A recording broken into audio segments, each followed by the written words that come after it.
Bahkan tergambar Dajjal itu orang masjid. Coba perhatikan. Dajjal tidak akan memasuki 4 masjid. Berarti memasuki masjid lainnya. Saya sudah tafsirkan ini dengan bolak-balik. Bahwa dia tidak akan memasuki 4 masjid itu. Berarti memasuki masjid lain. Artinya, Dajjal itu juga orang masjid. Makanya wajar kenapa umat Islam banyak yang murtad. Kenapa orang beriman yang punya dalil kuat digambarkan oleh Nabi justru menjadi pengikut Dajjal? Berarti dia dengan dalil, dengan hujah.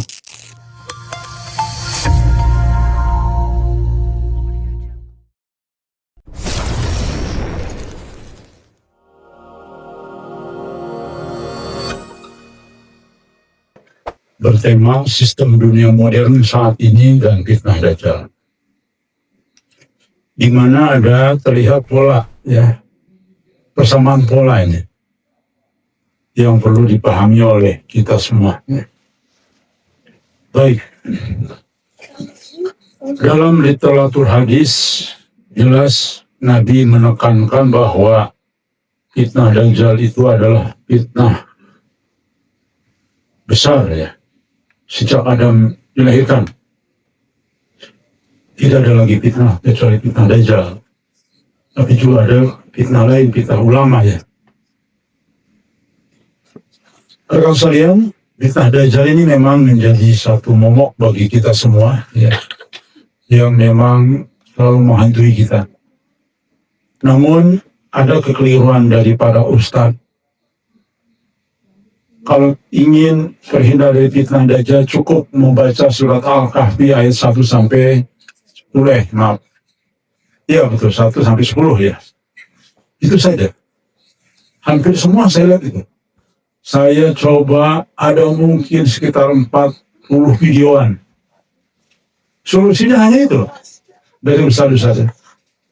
Kalau hanya itu, insya Allah berarti umat Islam hampir selamat semua lah, ya. Kalau hanya menghafal surat Al-Kahfi 1 sampai 10. Insya Allah 4 jam, 3 jam juga orang hafal, ya. Tapi faktanya, Nabi sudah mengatakan bahwa akan banyak umat Islam murtad di tangan Dajjal. Baik, jadi itu kelemahan ustaz-ustaz. Maka wajar Nabi mengatakan justru Dajjal muncul di saat dalam mimbar jarang dibicarakan Dajjal. Coba lihat di dalam hadis riwayat Muslim, sahabat bertanya, mengapa Dajjal membutuhkan banyak negeri sementara kaum muslimin di sana kuat? Rasulullah menjawab, bukan aku sudah katakan bahwa itu adalah fitnah besar di mana kaum muslimin banyak yang murtad di tangan Dajjal. Berarti nasihat ustaz-ustaz ini ambigu, tidak jelas, ya. Betul, tidak salah menasihati, tapi tidak selesai. Apakah orang pelaku syirik tetap akan selamat hanya baca itu? Ya. Apakah orang yang ada dalam lingkaran sistem Dajjal lalu kemudian dengan mudah membaca surat Al-Kahfi 1 sampai 10 lalu selamat? Tidak. Justru Rasulullah sudah menginformasikan bahwa di tangan Dajjal banyak yang murtad umat Islam, ya. Artinya ini benar bahwa tidak ada fitnah sejak diciptakan Adam kecuali lebih besar dari fitnah Dajjal ini, ya. Itu nyambung berarti antara hadis 1 dengan hadis 2 ini. Hadis tentang Dajjal tidak hanya menggambarkan seorang individu. Nah, teman-teman sekalian, ini juga banyak perkeliruan saya lihat, ya. Seolah-olah hidup hari ini masih tenang, masih sholat, masih ngaji, dan sebagainya, menikmati kehidupan yang nyaman, toh Dajjal belum muncul. Itu banyak sekali juga. Bahkan mungkin hampir 70% umat Islam mengatakan itu. Jadi ternyata Dajjal itu kalau kita lihat secara keseluruhan hadis-hadis, ya, atsar maupun penjelasan ulama, juga sistemnya. Jadi bukan hanya sosok, tapi sistem yang mengendalikan umat manusia, ya, memanipulasi persepsi dan menguji keimanan. Dan inilah hari ini begitu banyak sekali ujian dari fitnah Dajjal. Kami Majelis Gajah sudah meneliti, memang pertanyaan begini. Mengapa kalau Dajjal itu saat muncul, banyak pengikutnya langsung, ya? Sosoknya muncul, ya. Karena memang sistemnya sudah disiapkan, sudah dirancang. Iblis itu kan pastilah merancang ke arah supaya pemurtadannya sebanyak-banyak. Keluar dari Islam. Bahkan saat kita mau dicabut nyawa pun, masih juga iblis menggoda. Jadi betul-betul termanage dengan baik. Maka yang paling ampuh menggoda manusia adalah tanpa disadari. Itu yang paling menggoda. Ya. Jangankan tanpa disadari. Disadari aja banyak yang juga bersedia.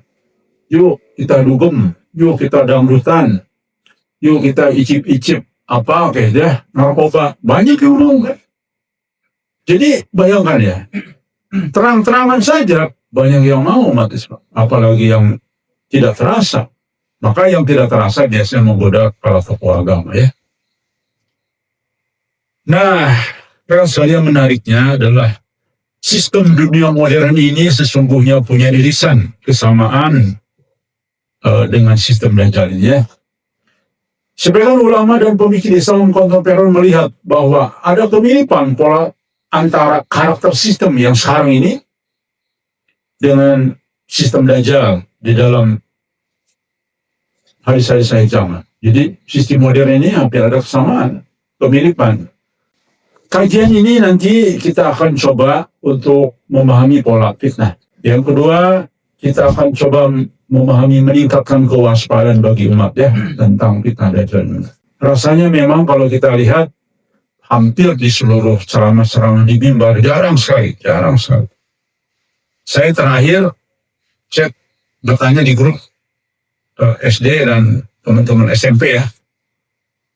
Saya tanya, teman, apakah selama ini pengajian di mana-mana di sana, ya, pernah nggak ada penceramah sepengalaman dia, ya, bicara tentang Dajjal? Hampir tidak pernah. Semua menjawab ada belasan orang dari 30-40 orang, ya, alumni yang kelas, ya, belasan orang. Katanya nggak pernah. Coba. Isi ngajinya apa sih? Ya surga neraka gitu, hal-hal haram begitu aja. Ya, jadi penyembuhan begitulah yang biasa-biasa, bukan hal yang prinsipil, ya. Soal akidah juga jarang. Tahu tidak akidah. Apalagi soal Dajjal. Betul, ya.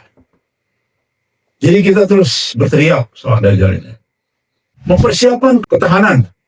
Jadi di saat fitnah ini memang iman itu dipertaruhkan oleh kita, ya. Sebagian diperintahkan oleh baginda Nabi Muhammad SAW. Jadi artinya memang ini perintah untuk siap-siap menjaga iman kita di ujung akhir zaman ini. Poin kedua, karakter utama fitnah Dajjal dalam hadis, ya. Coba kita lihat. Ini enggak semua, ya, karena waktu bukan mengupas khusus Dajjalnya nih, tapi ada kesamaan dengan pola hari ini. Maka kita tidak mengupas seluruh hadis, tapi sebagian saja, ya. Para ulama menyimpulkan bahwa sebagian hadis fitnah Dajjal memiliki beberapa karakter utama. Kontrol terhadap pikiran, makanan, dan ekonomi. Kontrol pikiran, ya. Rasulullah bersabda, dia akan memerintah langit untuk menurunkan hujan dan bumi untuk menumbuhkan tanaman bagi orang-orang yang mengikutinya. Jadi kepada mereka yang mau mengikuti Dajjal, keinginannya ya dibikin makmur, ya. Maka wajar ada hadis baginda Nabi Muhammad SAW sebelum kemunculan Dajjal secara sosok, ya, diketahui oleh orang beriman sebagai Dajjal, maka akan ada masa paceklik dulu selama 3 tahun. Dan sepertinya kita yakin ini mulai nih, ya, karena perang dunia ketiga sudah mulai disulut. Puncaknya adalah ketika Turki terlibat dalam peperangan. Nah, inilah akhirnya merebet kemana-mana dengan cepat. Bahkan mungkin dalam hitungan hari dan minggu. Dan mulailah kematian berkelimpangan.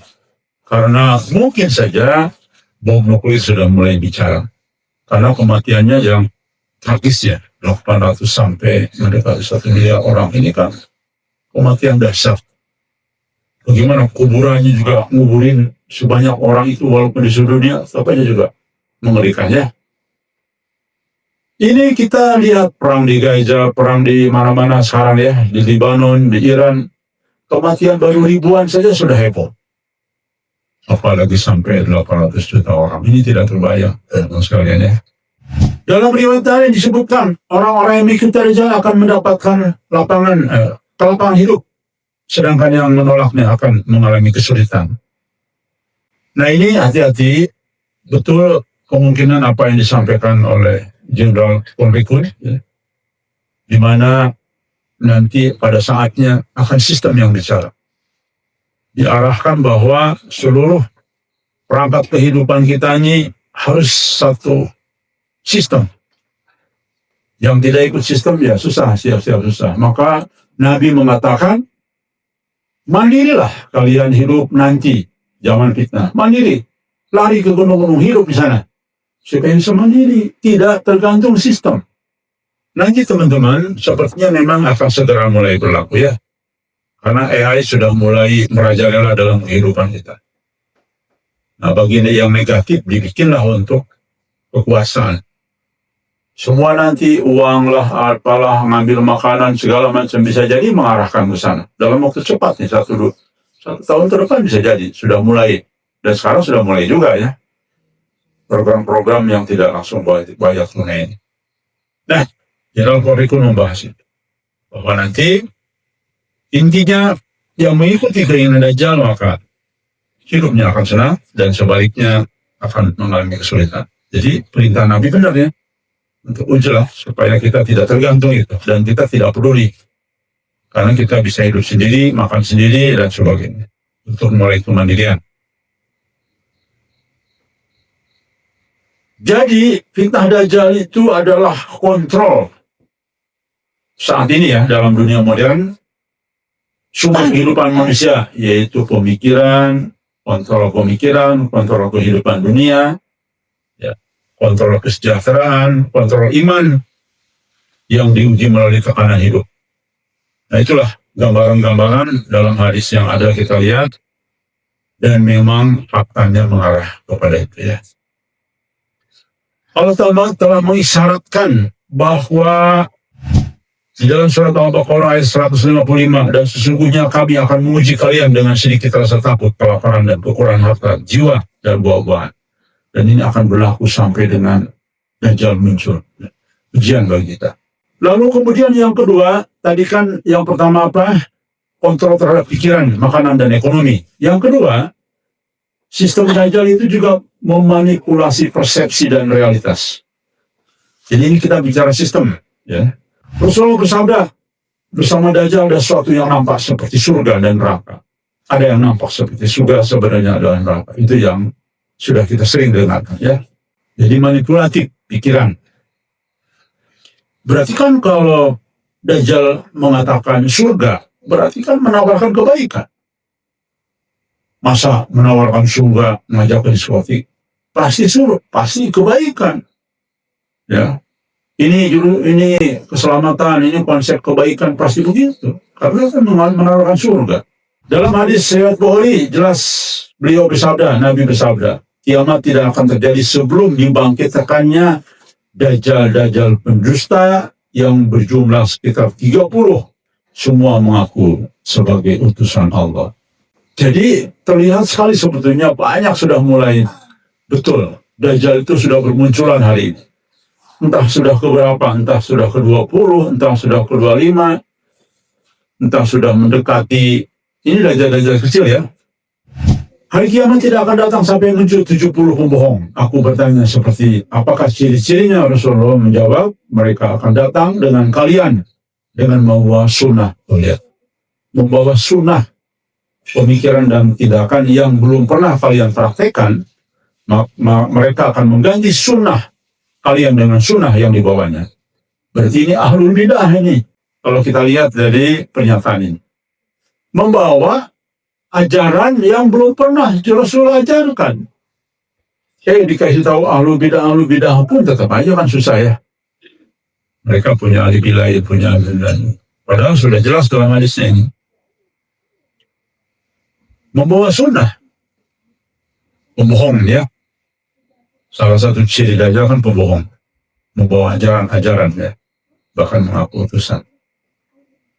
Artinya fitnah Dajjal adalah pembalikan realitas, teman-teman sekalian. Yang salah terlihat benar, yang benar terlihat salah. Nah, anehnya begini ya. Kenapa kok Khawarij menjadi pengikut Dajjal? Padahal harusnya kalau kita lihat definisi Khawarij, kan orang-orang yang hebat, ngajinya hebat, sholatnya hebat, sholatnya rapi, gitu kan gambaran Khawarij. Bahkan selalu mengucapkan kalimat-kalimat lidahnya tuh dengan kaidah-kaidah yang Islami banget. Ya, begitu kan gambaran Khawarij. Bahkan merasa paling benar sebenarnya.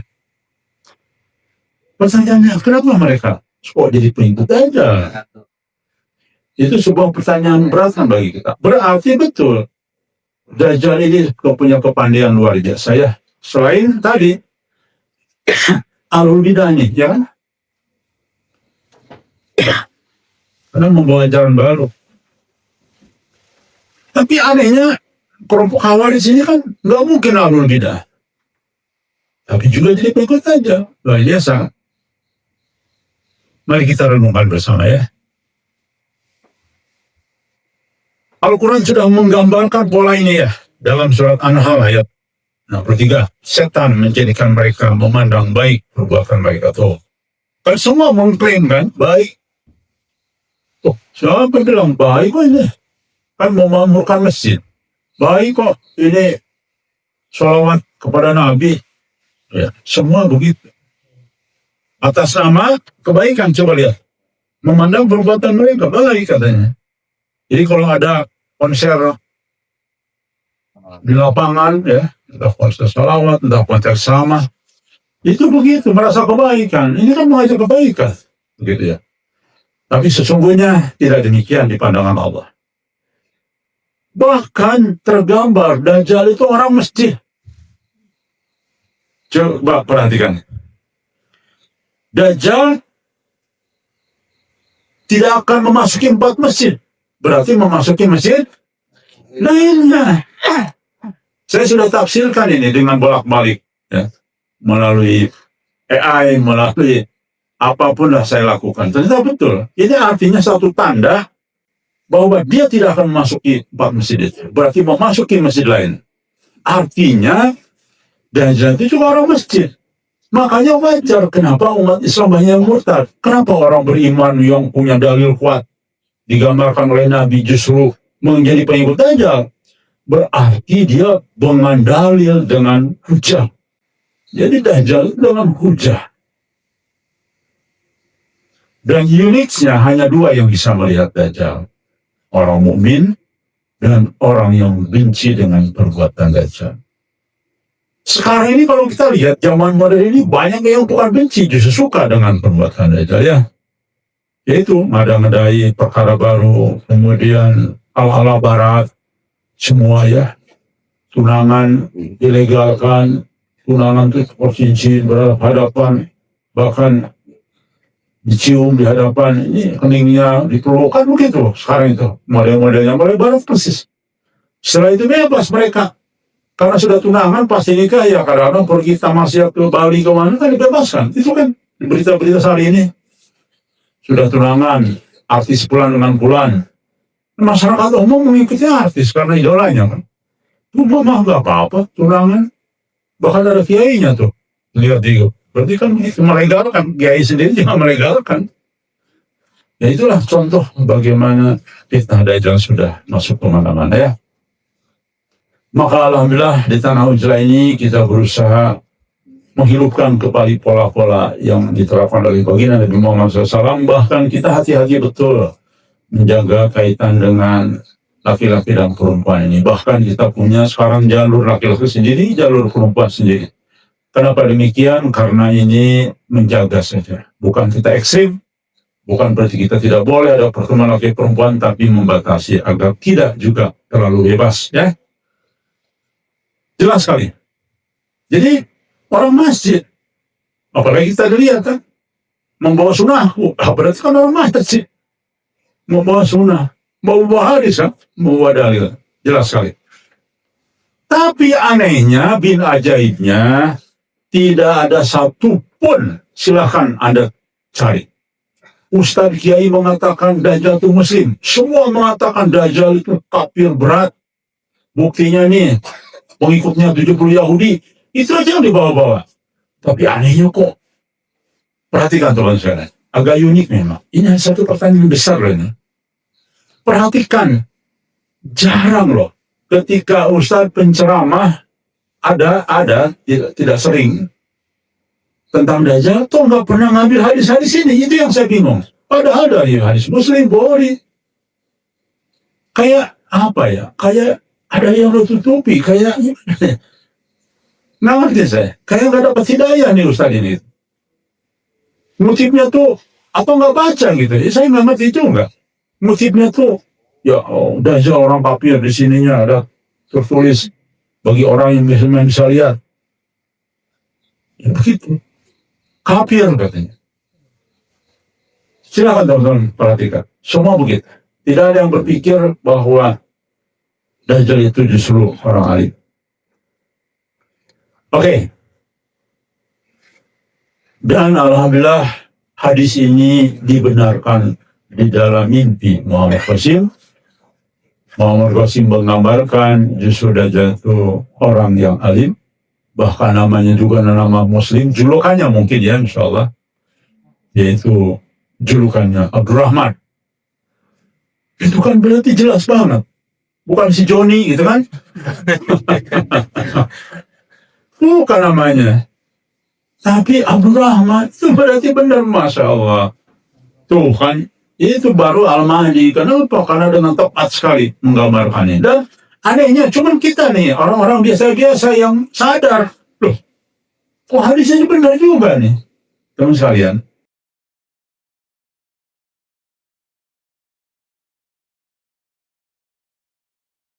Dajjal tuh kafir pokoknya. Di keningnya ada tulisan kafir. Pokoknya buta sebelah matanya. Jelek pokoknya lah. Rambut gibal gitu ya. Makanya dinisbahkan ke siapa yang India tuh? Sai Baba kata. Itu bukan Dajjal bro. Bahkan penulisnya, mohon maaf nih, penulisnya orang daulah. Pokoknya yang kelihatan Islaminya banget penulisnya. Sai Baba kata. Saya beli itu pokoknya. Beli. Bahkan beberapa biji ya saya bagi ke yang lain. Saya percaya aja karena yang nulis namanya Islami ya. Dan latar belakangnya orang pergerakan. Bukan itu. Dajjal. Mana-mana dia ke masjid ya. Mana dia bawa sunnah. Yang ada main sulap terus. Kalau saya lihat, main sulap ya. Langsung apa? Pakai asap. Sekarang bisa beli online tuh. Kayak sulap begini-gini, asap keluar. Haji Baba kan begitu. Main sulap itu. Berarti kan ketipu nih. Sarjana Islam ini ya. Aneh gitu. Kenapa yang kita heran hari ini aneh? Apa kok nggak mengutip hadis di sini? Saya ternyata hadisnya ada betul dalam kitab-kitab hadis, sarah hadis. Kenapa mereka nggak mengutip ini? Itu yang saya bingung. Bingung 7 keliling. Kemampuan menciptakan ilusi besar. Para ulama menjelaskan bahwa ini termasuk fitnah persepsi yang sangat kuat, sehingga manusia melihat sesuatu yang tidak sesuai dengan realitasnya. Ilusi sesungguhnya, ya. Tapi bagi orang yang mengikut, nyata. Ilusi dalam pengertian persepsi, merusak tauhid, merusak syariat, merusak iman kita, ya. Hal serupa dengan fenomena yang disebut dalam Al-Quran. Mereka menyihir mata manusia, ya. Kekuasaan sangat luas. Tidak ada satu negeri pun yang tidak akan dimasukin oleh Dajjal kecuali Mekah dan Madinah. Ini bisa luas pengertiannya teman-teman sekalian. Artinya pengaruh nanti pada saatnya Dajjal sesungguhnya ya. Karena harus dipisahkan ini. Begini ya kalian. Dajjal itu kan harus dipisahkan fase-fase kedatangannya, fitnahnya. Kalau fitnahnya kan sudah dari sekarang, sudah terasa mencengkram, ya. Bahkan dunia gelap, bahkan syirik di mana-mana. Itu keinginan Dajjal semua. Keinginan iblis supaya semua manusia terperosok. Supaya amalan manusia semuanya rontok. Itu iblis dan setan bersorak. Teman kita makin banyak nih. Wah, berhasil saya nih. Bahkan dalam hadis, nanti dikasih bintang. Jin-jin yang bisa mengelabui kita, ya, merusak hati kita, dikasih bintang oleh iblis. Berhasil kamu menggelincirkan. Semakin punya nilai agama, semakin tokoh agama, maka bintangnya, jasanya dari iblis kepada jin-jin itu, yang terdiri dari manusia dan jin, setan, itu dikasih bintangnya lebih besar, ya. Apalagi hati-hati nih kepada tokoh-tokoh agama, kepada kita yang memahami agama, pasti cara setan untuk memerosokkan kita sangat halus, seolah-olah benar semua. Tapi sesungguhnya apa yang disampaikan ada tergelincirnya, ya. Begitulah. Ini menunjukkan fitnah Dajjal bersifat global, ya. Jadi hati-hati juga melalui alat, melalui pemikiran dan semuanya.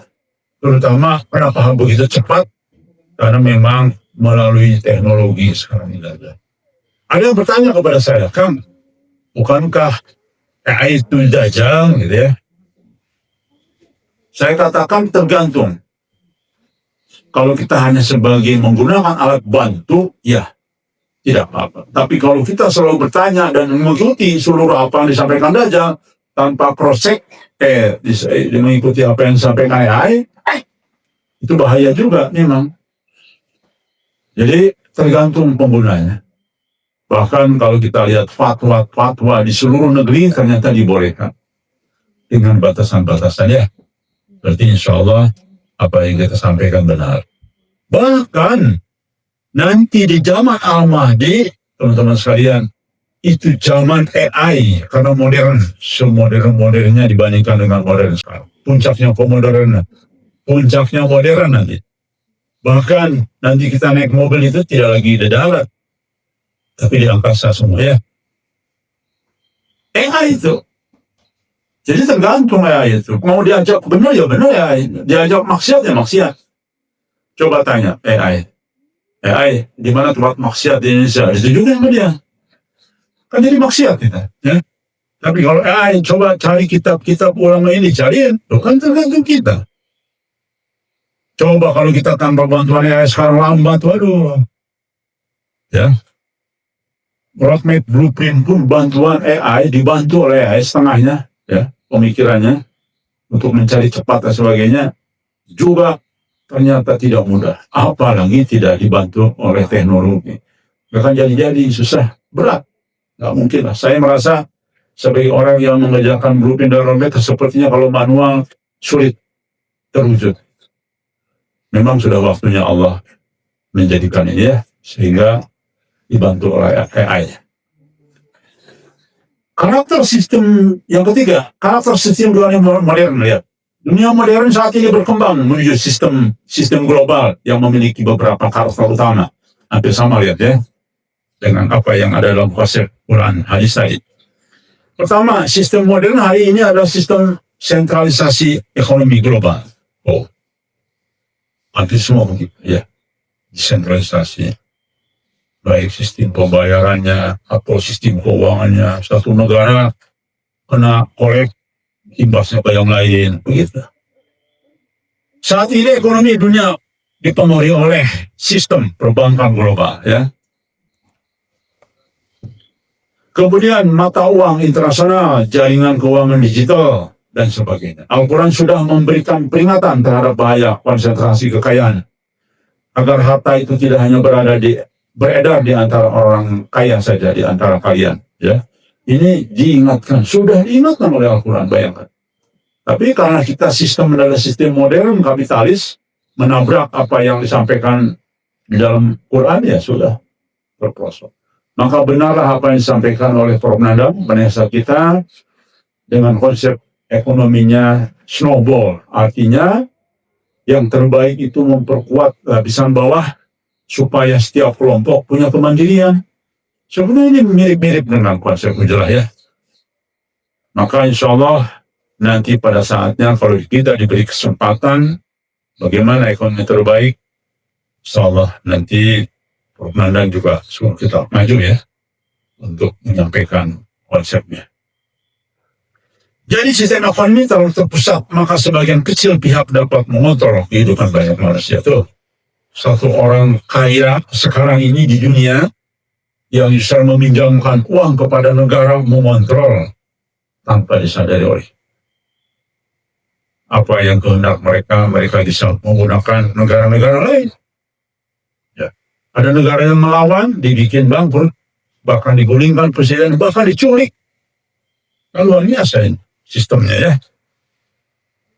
Pengaruh yang kedua, pengaruh besar media terhadap persepsi manusia ini di era modern ini ya.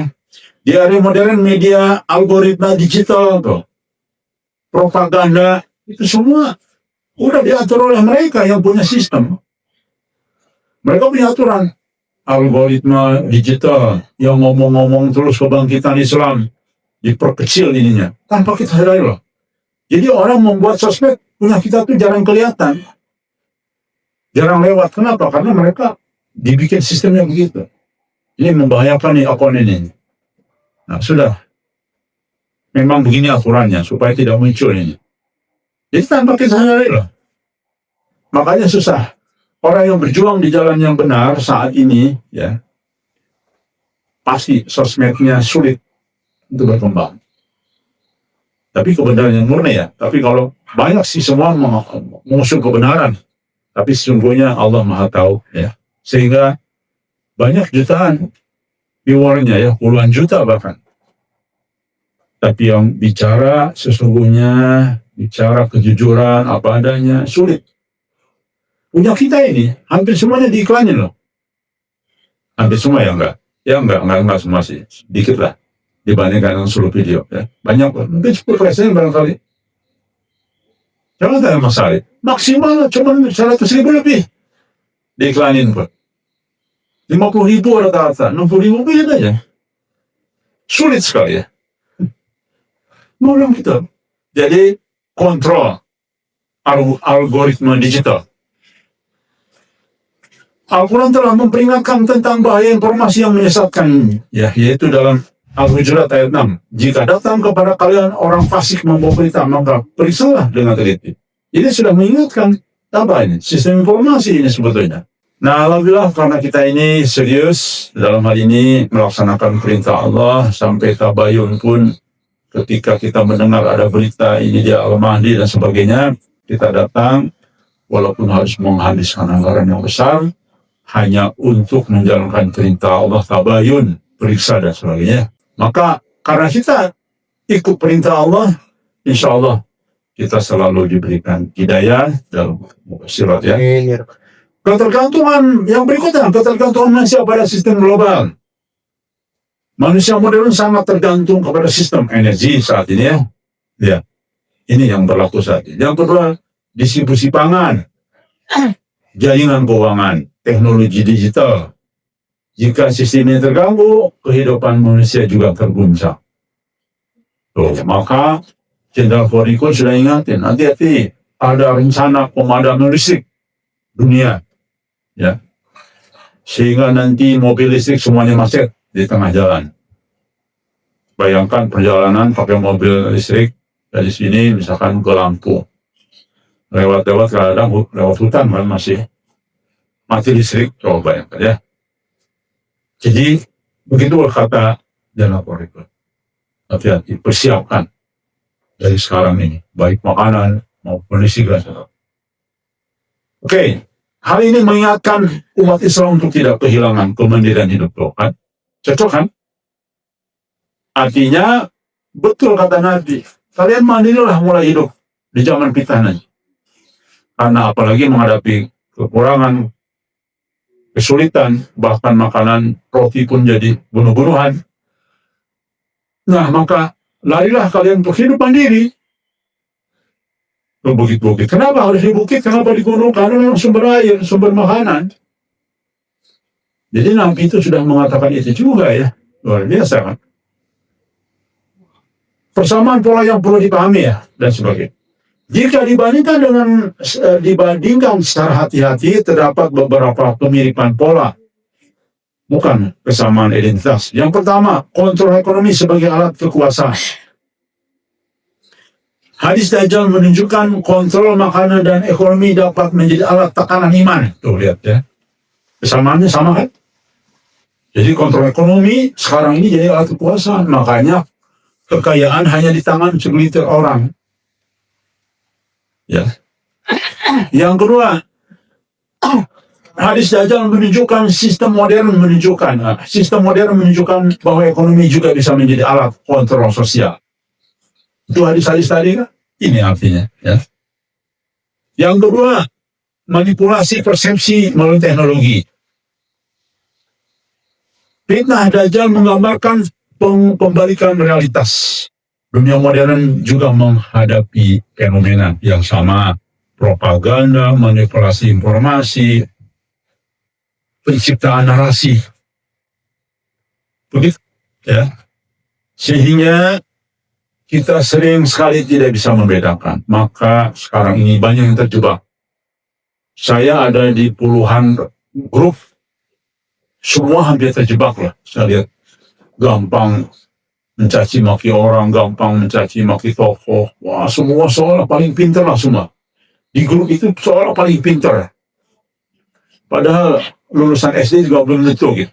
Tapi dari orang lain share, pokoknya apa saja share. Terjebak. Padahal itu termasuk dosa jariah lah. Ya? Luar biasa ya. Kita sudah terjebak. Dengan manipulasi informasi, belum tentu benar, tapi sudah di-send di grup-grup di mana-mana. Yang dapat mempengaruhi cara manusia memahami kebenaran tuh. Jadi sekarang ini begitu banyak sampah di sosmed, ya, baik di WA grup di mana-mana, kita jadi bingung yang benar mana sih, ya. Bahkan nanti ketika sosok Dajjalnya yang muncul atau sekarang sistemnya lebih tertarik kepada prosok sistem Dajjal. Orang berbangga-bangga jadi warga negara Amerika sekarang ya. Orang berbangga-bangga jadi warga Inggris. Dari Indonesia ke Inggris, wah bangga sekali. Nah, itu masuk perangkap sistem Dajjal. Sekarang pun sudah demikian.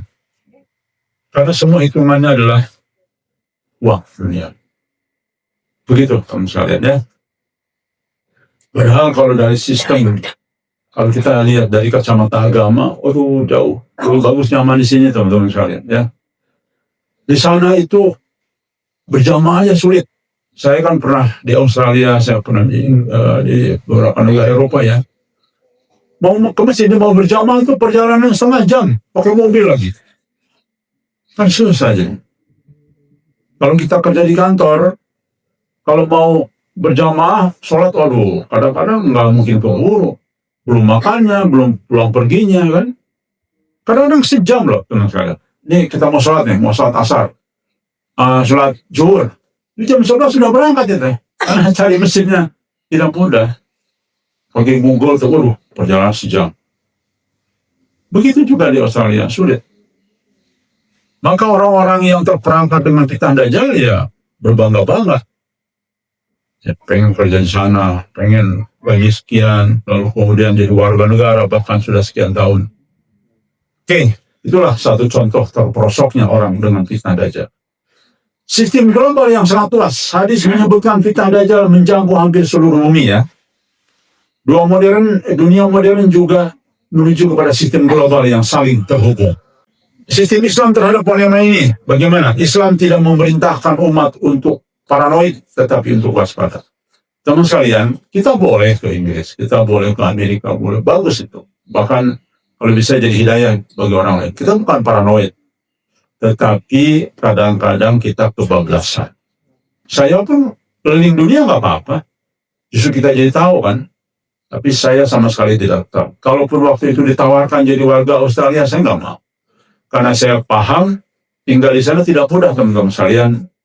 Kenapa? Karena akan semakin menjauhkan kita dari Islam. Karena ujiannya berat di sana, ya. Apalagi di Belanda di mana, wah sudah maksiatnya sudah di mana. Bahkan di Belanda itu teman sekalian Ada kawasan yang boleh maksiat semua itu.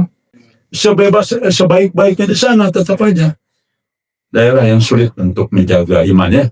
Rasulullah memberikan beberapa panduan penting nih, memperkuat iman dan ilmu. Nah, ilmunya maksudnya ilmu agama yang lurus. Belajarlah pada ustaz yang lurus, yang tidak ingin dibayar, ya, yang tidak, pokoknya hati-hatilah. Sekarang ini zaman kita, kebenaran semakin sulit ditemukan.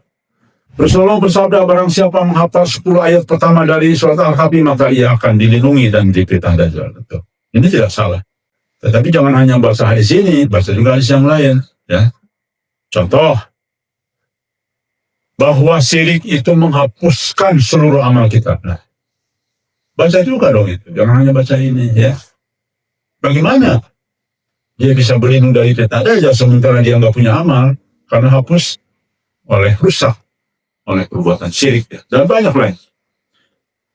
Yang berikutnya, menjaga kemandirian umat. Nah, ini Islam sangat mendorong umat untuk bekerja dengan konsep kemandirian, berdagang, memproduksi, agar umat tidak menjadi budak sistem. Harusnya dari dulu begitu, tapi pada prakteknya seluruh pengendali kekayaan itu adalah hampir orang-orang barat semua. Karena pemimpin kita memang bersekutu dengan sistem Dajjal. Menguatkan komunitas iman.